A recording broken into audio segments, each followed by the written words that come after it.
Bienvenido al canal de audiolibros de Narraciones Budismo. Asanga. Versos sobre el significado implícito. Abhiprayikartakata.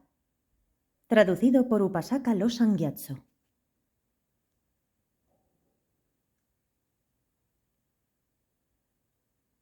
Abhiprayikartakata. Del Yogacarabhumi. Los versos que explican las instrucciones en sutra respecto a los 3 entrenamientos.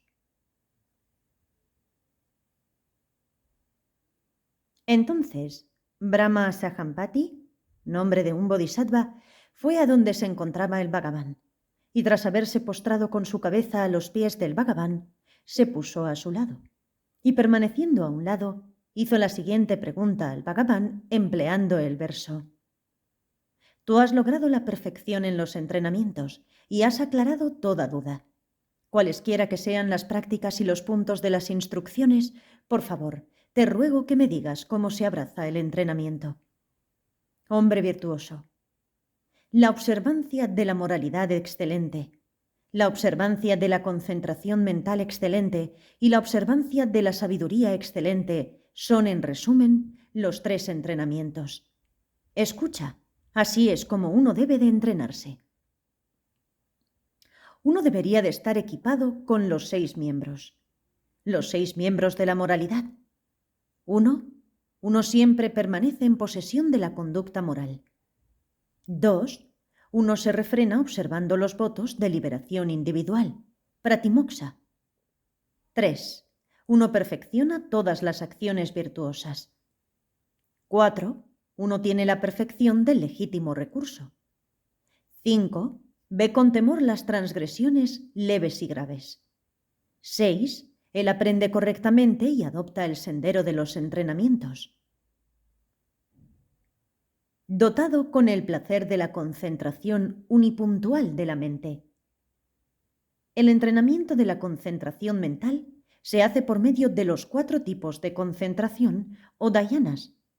Resulta placentero porque en la vida presente hay una calma beatífica.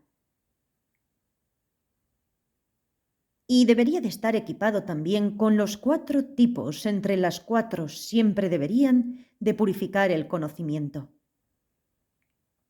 El entrenamiento de la sabiduría es la purificación de los 4 tipos por cada una de las 4 nobles verdades. Es decir, A. Tener lo que es la base bien establecida. B. Sentir alegría en la pacificación de la mente. C. Adoptar la visión correcta y abandonar las visiones erróneas. Él debería de ser puro desde el principio, saborear el placer de la concentración y debería de ser diestro en las verdades. A saber, él debería de generar, eliminar y promover la verdad. Él debería de generar la verdad del sendero. Debería de eliminar las verdades del sufrimiento y del origen del sufrimiento y debería de promover la verdad del cese del sufrimiento por medio del cese de todas las impurezas, sean pequeñas, medianas o grandes. Cuando hay los 3 entrenamientos, se dan los 4 destinos. A saber, tras haber evitado los 2 destinos, uno debería de adquirir 2 destinos. Uno debería de evitar los 2 destinos del reino del deseo. Esto es, los destinos desafortunados, infiernos, fantasmas hambrientos y animales, y los afortunados, humanos, dioses y semidioses, y debería de adquirir 2 destinos, los 2 destinos superiores de los reinos de la forma y sin forma y el destino del nirvana. 2 están basados en 2. Otro es el nivel hacia el nirvana, el camino. Uno debería de cultivarlo secuencialmente siendo una base, no mezclado y mezclado. De los 2, el entrenamiento de la moralidad y el entrenamiento de la mente en la concentración, el primero de ellos es la base para los entrenamientos de la mente en la concentración y del entrenamiento de la sabiduría.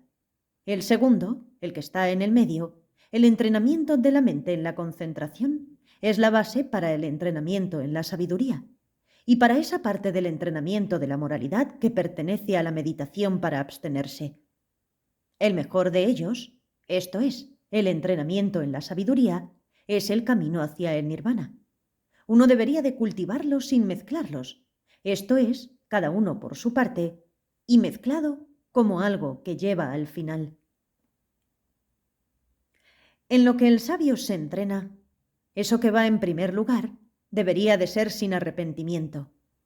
Lo siguiente debería ser feliz. A través del entrenamiento en la moralidad no hay arrepentimiento. A través del entrenamiento de la mente en la concentración hay felicidad. Esta es la primera de todas las instrucciones.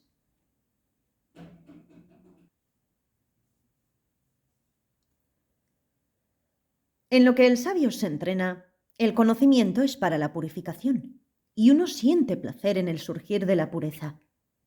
El entrenamiento de la mente enfatiza especialmente las raíces de virtud. Esta es la intermedia entre las instrucciones.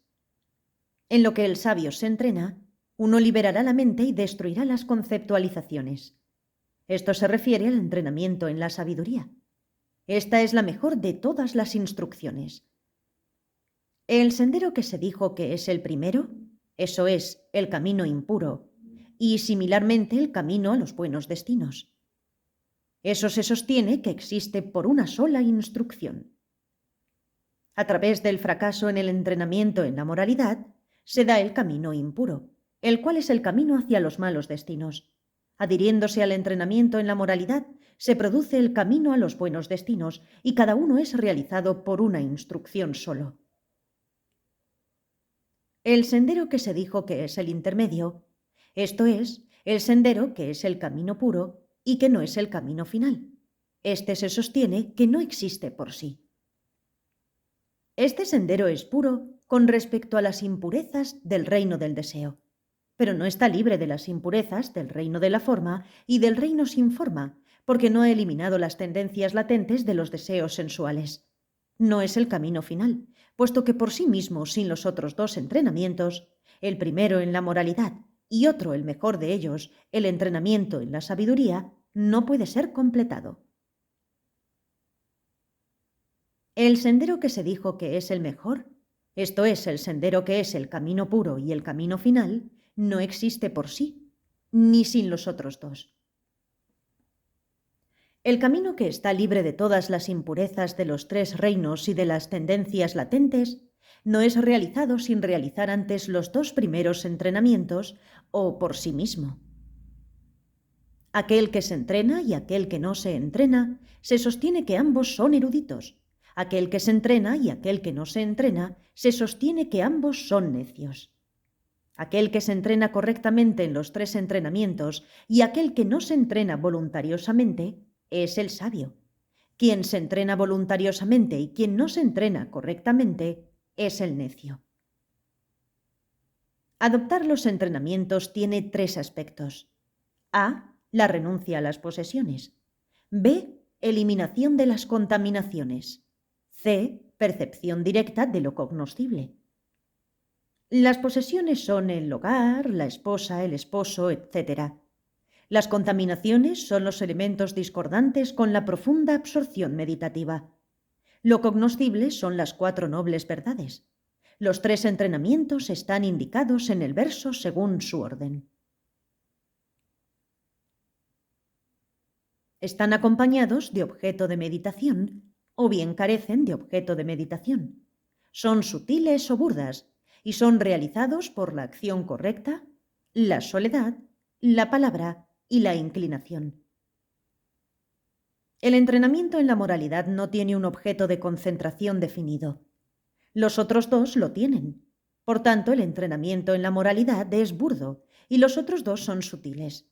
El entrenamiento en la moralidad está acompañado por la acción correcta. El entrenamiento de la mente en la concentración está acompañado de soledad de cuerpo y mente. El entrenamiento en la sabiduría está acompañado por la palabra de otro y por la inclinación a orientar correctamente la mente hacia su interior. Un entrenamiento es un entrenamiento único. El entrenamiento con un segundo entrenamiento es el entrenamiento subsecuente.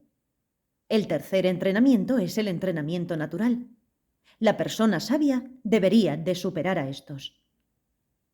El entrenamiento en la moralidad es único, pero el entrenamiento de la mente en la concentración necesita de un segundo entrenamiento, el entrenamiento en la moralidad.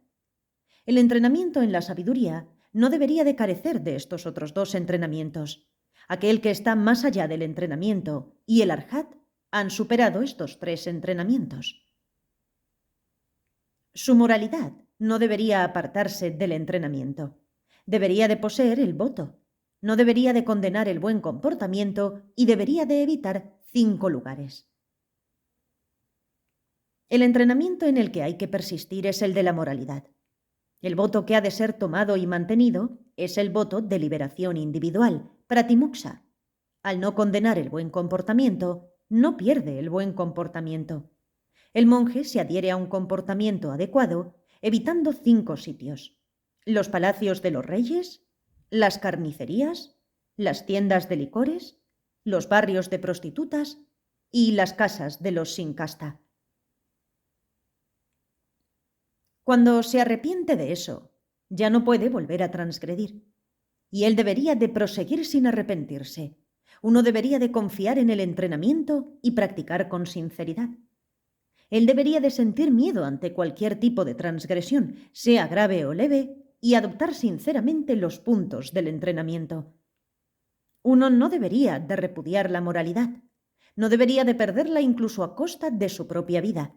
Debería de estar siempre implicado en el esfuerzo, siempre debería de estar establecido en la disciplina.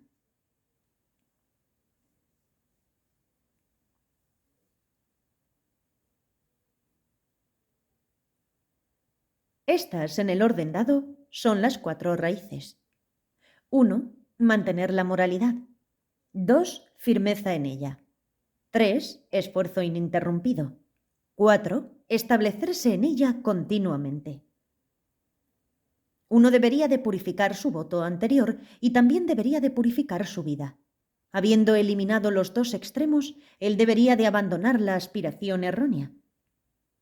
Los dos extremos son el de ser indulgente para con los placeres de los sentidos y ser atraído por un ascetismo extremo. Él debería de abandonar la aspiración de permanecer en los cielos, pues esto constituye meramente el entrenamiento en la moralidad pura. Uno no debería de perseguir aquellos fenómenos creadores de obstáculos. Uno no debería de ser tolerante con aquellos fenómenos ya surgidos que perturban la mente. Con la atención mental siempre activada, él no está ni demasiado relajado ni demasiado excitado mentalmente. Su conducta pura está purificada por la parte principal y el umbral de las 4 concentraciones. Él debería de comenzar su esfuerzo y avanzar con un paso firme y permanecer centrado en la atención que está bien basada en 5 partes. Esforzarse significa que se ha puesto la armadura y que no se retira de la práctica. El permanecer centrado en la atención muestra la distinguida purificación de los entrenamientos. Las 5 partes de la atención son 1. El pasado, 2. El futuro, 3. El presente, 4. La acción a partir del esfuerzo previo y 5. La práctica en conformidad con el esfuerzo.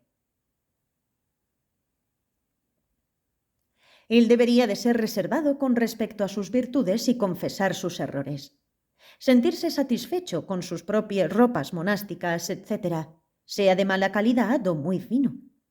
Debería conformarse con la cantidad aunque sea pequeña y contentarse con ello aunque sea de mala calidad. Adoptando correctamente las virtudes de un hombre purificado, él debería de eliminar sus impurezas con el propósito de alcanzar la calma. Él debería de poseer una postura digna y debería de ser juicioso en las adquisiciones. Con respecto a esto, en ningún caso debería de asumir posturas artificiales. Uno no debería decir que sus propios méritos son reales o inducir a que alguien lo diga. Además, uno no debería de revelar esos méritos por medio de signos en términos de objetos deseados. Uno no debería de pedir limosnas presionando cuando está en presencia de otros. Cuando lo que se ha recibido viene virtuosamente, uno no debería de hablar malamente de lo que ha sido recibido. De una práctica o actividad acorde con el Dharma. Uno no debería en modo alguno ansiar recibir cosas u honores. Uno no debería de adherirse a las visiones que sobrevaloran o minusvaloran. Uno no debería de adherirse a las repeticiones carentes de significado de los materialistas. Locayatas. Uno no debería de llevar el bol de mendigar sin necesidad y utilizar los hábitos monásticos con exceso. Uno no debería de llevar las ropas monásticas y el bol de mendigar en exceso, tanto como para obtener cosas materiales y respeto. Uno no debería de mantener intimidad con los cabezas de familia, quienes inducen a las impurezas. Uno debería de intimar con los nobles, los aryas, quienes purifican el conocimiento. Uno no debería de residir con amigos que causan dolor y distracción. Uno no debería de tolerar las impurezas ya surgidas generadoras de sufrimiento. Uno que ha perdido su voto en ningún caso debería de utilizar lo que es ganado por la fe. Uno no debería de repudiar en ningún caso el ilustre Dharma. Si uno sintiera placer ante las faltas o tropiezas de otros, uno debiera de reflexionar en sus propias faltas o tropiezos y confesarlas. Cuando uno ha cometido una ofensa, uno debería de aplicar el antídoto adecuado. La persona sabia debería de involucrarse en el deber hacia el asunto correspondiente. Teniendo fe en el poder y en las enseñanzas de los Budas y de sus discípulos, los oyentes o esravakas, uno nunca debiera de culparlos por ver en ellos faltas. Uno no debiera de adherirse a su propia visión, descartando los antiguos linajes con respecto al profundo Dharma, el cual no está en el rango de la lógica. Él debería de estar morando en la soledad, utilizando un lecho para descansar en las afueras, y él debería de contemplar los fenómenos virtuosos con un paso firme en su esfuerzo.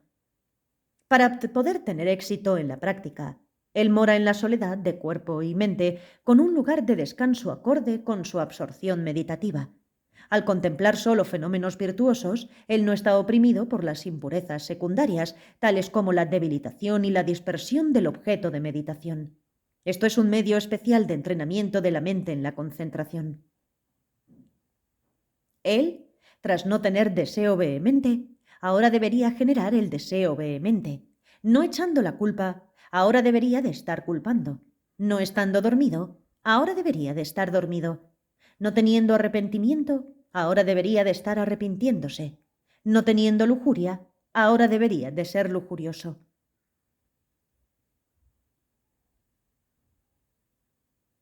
Esto significa que él tiene que purificar la mente de los 5 obstáculos: el deseo sensual, la malicia, el hundimiento y adormecimiento, la distracción y el arrepentimiento, y la duda. Siempre en cada uno de los modos y momentos, él debería de estar uncido y en posesión de la práctica correcta. Esta práctica correcta es el entrenamiento de mente en la concentración. Turbulento y despertando, similarmente estando con grilletes, agarrando las fuentes de los signos y la pasión, también dándose a múltiples placeres, estando presionado y el clímax sensual. Estos son los 8 tipos de imaginación.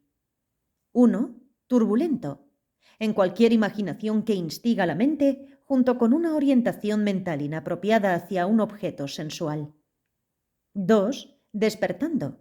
Es el estar despierto envuelto por la lujuria hacia precisamente ese objeto. 3. Estando con grilletes. Es estar buscando precisamente ese objeto. 4. Agarrar las fuentes de los signos. Es aprender los diversos signos de placer en ese preciso objeto. 5. Pasión. Es el aferramiento a ese objeto una vez que ha sido obtenido. 6. Dándose a múltiples placeres. Es el involucrarse desde diversos lados en las múltiples disfrutes sensuales de ese objeto. 7. El estar siendo presionado. Es que es el momento en el que 2 están uniendo sus órganos sexuales. 8. Clímax sensual. Es que es el momento de la descarga sexual. Son llamados imaginación. Son los generadores del deseo sensual. Esto debería de ser completamente eliminado por el hombre sabio. Los deseos nunca son satisfechos y tienen muchas cohortes. También son causa de la mala conducta y promueven el ansia. Deberían de ser evitados por las personas virtuosas y ser llevados a la destrucción rápidamente. Los deseos están basados en condiciones y son los niveles del descuido. Los deseos son como huesos, como un trozo de carne, como una antorcha de heno, como un fuego enfermizo. Son como huesos porque no dan satisfacción. Son como un trozo de carne porque son frecuentes y comunes y estimulan los comportamientos erróneos. Son como una antorcha de heno porque si no es arrojada lejos y se mantiene al lado de uno, terminará quemado por ella. Es como un fuego enfermizo porque al estimular el ansia, lo seca a uno. Como una serpiente venenosa, como un sueño, como un adorno prestado, como la fruta de un árbol. Es como una serpiente venenosa porque las personas virtuosas tratan de evitarlos. Es como un sueño porque perecen rápidamente. Es como un adorno prestado porque están basados en condiciones. Son como la fruta en un árbol porque son los niveles del descuido. Tras haber reconocido a los deseos de este mundo, uno no debiera de anhelarlos en forma alguna. Escuche el ilustre Dharma, reflexiona en él y cultívalo. Primero uno debiera de lograr la calma mental y la visión profunda y continuar con ello hasta lograr una total certidumbre. Regocijaros, quienes estéis involucrados en la eliminación de las contaminaciones de las impurezas. Él debería de analizar el origen de los signos. Él debería de llegar a alcanzar el fenómeno supremo en la práctica. Él debería de eliminar el deseo del reino del deseo y el deseo del reino de la forma. Él debería de conseguir la realización clara de la verdad y el desapasionamiento hacia todo. Debería de alcanzar el nirvana en la presente vida y debería de suprimir los residuos que aún quedan.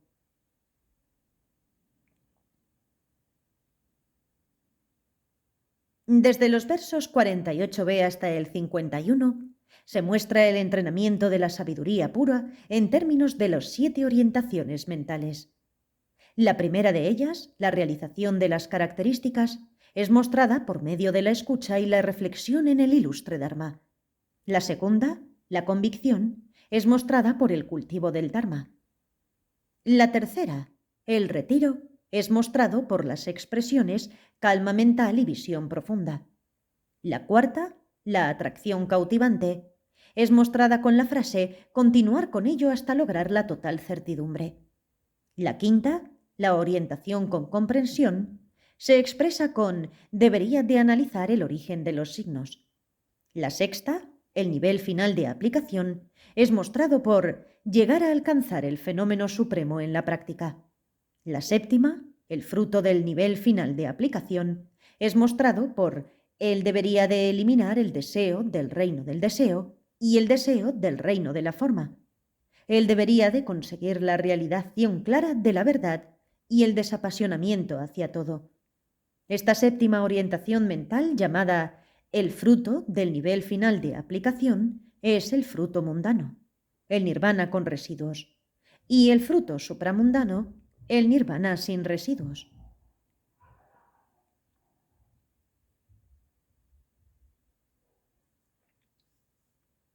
Traducido por el ignorante y falto de devoción Upasaka Losang Gyatso. Las anotaciones se corresponden con el comentario del propio Asanga, editado el 8 de enero de 2016. Grabado en agosto de 2021. Gracias por escuchar.